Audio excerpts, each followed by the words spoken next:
आज हम करेंगे क्लास 10 का ज्योग्राफी का फर्स्ट चैप्टर जो है resource and development. Let's start. सबसे पहले हम देखते हैं रिसोर्स क्या होते हैं। ए resource is everything which satisfy a need which is technologically accessible, culturally acceptable and economically feasible. Resource क्या होते हैं? रिसोर्स वो चीज़ होती है जो हमारी नीड्स को सेटिस्फाई करती हैं, इजीली अवेलेबल होती है एनवायरनमेंट में, टेक्नोलॉजिकली एक्सेसिबल होती हैं, इकोनॉमिकली फीजिबल होती हैं और कल्चरली एक्सेप्टेबल होती हैं।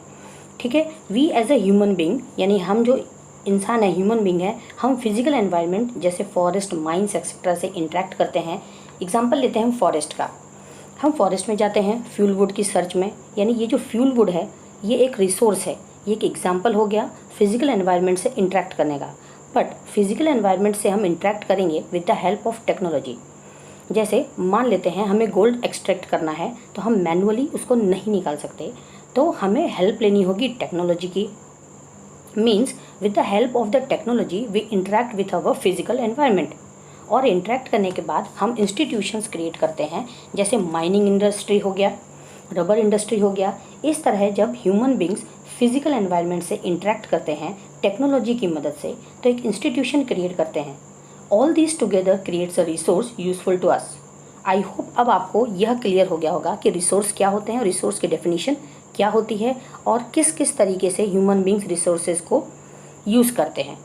आइए अब हम देखते हैं रिसोर्सेज का classification.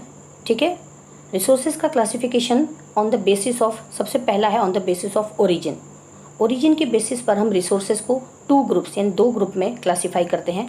First is biotic and second is abiotic. Biotic क्या होते हैं? बायोटिक ऑब्टेन्ड फ्रॉम बायोस्फीयर, ऐसे रिसोर्सेज जो हमें बायोस्फीयर से मिलते हैं, इनमें जान होती है। इनके एग्जांपल्स देखिए, फ्लोरा, फोना, fisheries, cattle, human beings etcetera.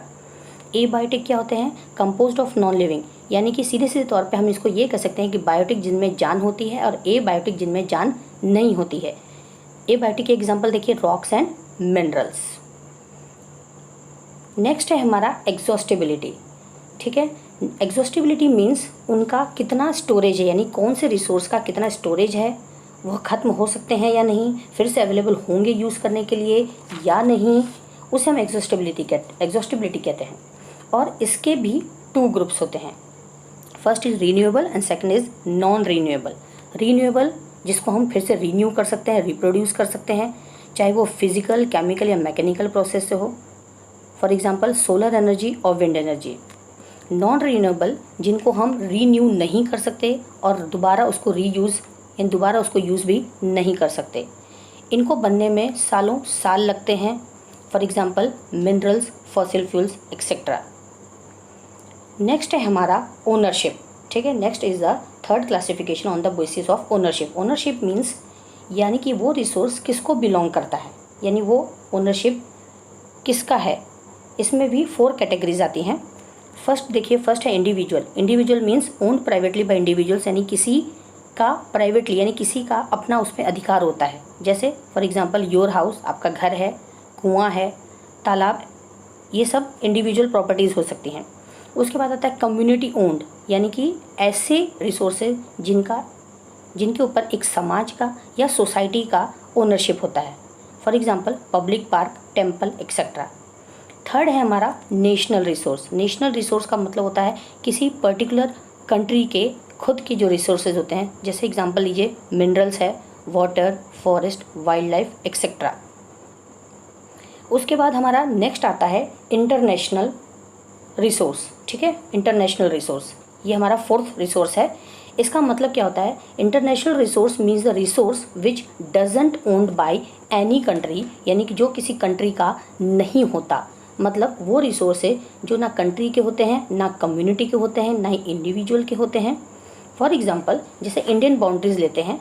अब इंडिया के कुछ पार्ट्स जो सी या ओशियन, ठीक है, सी या ओशियन को टच करते हैं, वो पूरा सी या ओशियन या उसका पानी इंडिया का नहीं होता।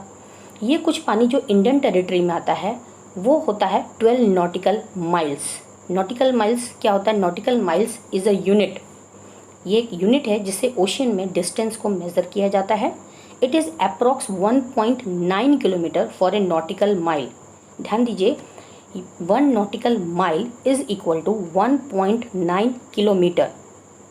मतलब अगर हम इंडिया की बात करें तो ये 12 नॉटिकल माइल्स तक का एरिया है, लेकिन 12 से लेकर 200 नॉटिकल माइल्स तक का जो पूरा ओशन है, 12 नॉटिकल माइल से लेके 200 नॉटिकल माइल्स तक का जो एरिया है वो आता है एक्सक्लूसिव इकोनॉमिक जोन में। क्या आता है? वो आता है एक्सक्लूसिव इकोनॉमिक जोन में। इसका मतलब ये हुआ कि 200 नॉटिकल माइल्स के बाद का ओशियन का पार्ट इंटरनेशनल रिसोर्स की कैटेगरी में आ जाएगा। So international water are the example of international resource. अब हम देखते हैं रिसोर्सेज का classification on the basis of development. First आता है पोटेंशियल रिसोर्स, मतलब ऐसे रिसोर्स जो कुछ रीजन्स में पाए जाते हैं पर हम उन्हें फ़िलहाल यूज़ नहीं कर पा रहे हैं क्योंकि हमें उसको यूज़ करने में बहुत ज़्यादा इन्वेस्टमेंट करना पड़ेगा। अब इसका एग्जांपल क्या है? इसका एग्जांपल हम इस तरह से समझते हैं, जैसे गुजरात और राजस्थान में बहुत ही ज़्यादा पोटेंशियल है किसका? विंड और सोलर एनर्जी का, ठीक है, पर हम उसको पूरा यूज़ नहीं कर पा रहे हैं क्योंकि उसमें बहुत ज़्यादा हमें इन्वेस्टमेंट करनी होगी, ठीक है। सेकंड नंबर है डेवलप्ड रिसोर्स, मतलब ऐसे रिसोर्स जिनका सर्वे हो चुका है, हमें यह पता है कि वो कितनी क्वांटिटी में अवेलेबल है और हम उसे करंटली यूज़ भी कर रहे हैं। अब इसका एग्जांपल क्या है? इसका एग्जांपल है कोल यानी कोयला। थर्ड हमारा आता है स्टॉक रिसोर्स, मतलब ऐसे रिसोर्स जो हमारी नीड्स यानी ज़रूरतों को पूरा कर सकते हैं मगर हमारे पास इतनी एडवांस टेक्नोलॉजी नहीं है कि हम उस रिसोर्स को यूज़ कर पाएँ। इसका एग्जांपल है कि हम हाइड्रोजन को एज अ फ्यूल यूज़ कर सकते हैं लेकिन उसमें बहुत ही जल्दी आग लग जाती है, तो वो एक डेंजरस रिसोर्स हो जाएगा। मतलब हमारे पास ऐसी टेक्नोलॉजी नहीं है जिससे हम फिलहाल हाइड्रोजन को एज अ फ्यूल यूज़ कर पाएँ। फोर्थ है हमारा रिजर्व्ड रिसोर्स, मतलब वो हमारे पास अवेलेबल भी है और हमारे पास उसको यूज़ करने के लिए टेक्नोलॉजी भी है मगर हमने उसे फ्यूचर जनरेशन के लिए रख दिया है। इसका एग्जांपल है हाइड्रो इलेक्ट्रिसिटी प्रोड्यूस करना। ये था हमारा क्लासिफिकेशन ऑफ रिसोर्सेज। मगर प्रॉब्लम ये है कि रिसोर्सेज का रॉन्ग यूज़ हो रहा है जिसके कारण हमें बहुत सारी प्रॉब्लम्स को फेस करना पड़ रहा है। रिसोर्सेज के रॉन्ग यूज़ की वजह से हमें बहुत सारी प्रॉब्लम्स को फेस करना पड़ता है, जैसे global warming, ecological crisis, depletion of ozone layer, ठीक है। रिसोर्सेज को हम इतना स्पीडली खर्च कर रहे हैं कि हमें पता ही नहीं चल रहा है कि फ्यूचर में ये होंगे भी या नहीं। इसलिए हमें सस्टेनेबल डेवलपमेंट चाहिए, मतलब डेवलपमेंट ऐसा होना चाहिए जो एनवायरनमेंट को डैमेज ना करे और जितनी ज़रूरत है उतना ही यूज़ करें ताकि फ्यूचर के लिए भी कुछ सेव हो सके। अब हम रिसोर्स प्लानिंग को समझेंगे। ये है हमारा रिसोर्स प्लानिंग। अगर हम इंडिया की बात करते हैं तो यहाँ सारे रिसोर्सेज इक्वली डिस्ट्रीब्यूटेड नहीं हैं। जैसे एग्जांपल देखते हैं, झारखंड, मध्य प्रदेश और छत्तीसगढ़ में बहुत ही ज़्यादा मिनरल्स और कोल डिपॉजिट्स पाया जाता है। वहीं अरुणाचल प्रदेश में वहाँ पानी प्रचुर मात्रा में मिलता है मगर वहाँ इंफ्रास्ट्रक्चर की कमी है। वहीं हम राजस्थान की बात करें तो वहाँ सोलर और विंड एनर्जी बहुत ही ज़्यादा पाया जाता है मगर वहाँ पानी की कमी है। मतलब कंक्लूज़न क्या हुआ कि सारे स्टेट्स में सब कुछ नहीं पाया जाता। तो गवर्नमेंट का यहाँ क्या रोल है, क्या काम है उसका यह काम है कि वह सारे रिसोर्सेज को पहले एनालाइज करे और फिर प्लानिंग के बाद उसको सारे स्टेट्स में प्रॉपरली या इक्वली डिस्ट्रीब्यूट करना होगा। उससे होगा ये कि पूरी कंट्री एक साथ ग्रो करेगी। तो अब हम ये देखते हैं कि रिसोर्स प्लानिंग इन इंडिया यानी इंडिया में रिसोर्स प्लानिंग कैसे की जाती है। सबसे पहले हम ये आइडेंटिफाई करेंगे कि कौन से रीजन में कौन कौन से रिसोर्सेज पाए जाते हैं और उसका एक लिस्ट बना लेंगे। जैसे झारखंड में कोयला पाया जाता है, आंध्र प्रदेश में पानी पाया जाता है, राजस्थान में सोलर और विंड एनर्जी पाया जाता है। ऐसे हम एक लिस्ट तैयार कर लेंगे। दूसरा स्टेप, हम एक प्लानिंग स्ट्रक्चर तैयार कर लेंगे। जैसे हमें कौन सी टेक्नोलॉजी चाहिए उस रिसोर्स को एक्सट्रैक्ट करने के लिए, और फिर हमें कुछ लोग भी चाहिए होंगे जो उस रिसोर्स को हैंडल करेंगे और उसके लिए हम कुछ इंस्टीट्यूशंस भी सेटअप करेंगे। थर्ड स्टेप है जो हमारा रिसोर्स प्लान है और जो ओवरऑल नेशनल डेवलपमेंट प्लान है, उन दोनों को मैच करना है। मान लेते हैं यूपी में कुछ इंडस्ट्रीज़ को प्रोडक्शन के लिए कोयला चाहिए, तो हम झारखंड में जहां बहुत ज़्यादा मात्रा में कोयला पाया जाता है वहां से हम कोयला यूपी में सप्लाई करेंगे ताकि वहां की इंडस्ट्रीज़ में ईजिली प्रोडक्शन हो सके। ये था हमारा रिसोर्स प्लानिंग। अब आता है कि हम रिसोर्स को कंजर्व यानी प्रोटेक्ट कैसे करेंगे।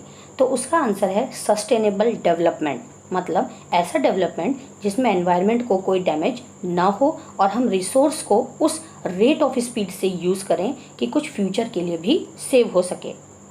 This is the full video on resources. We will meet on the next part of this video. Till then, keep studying.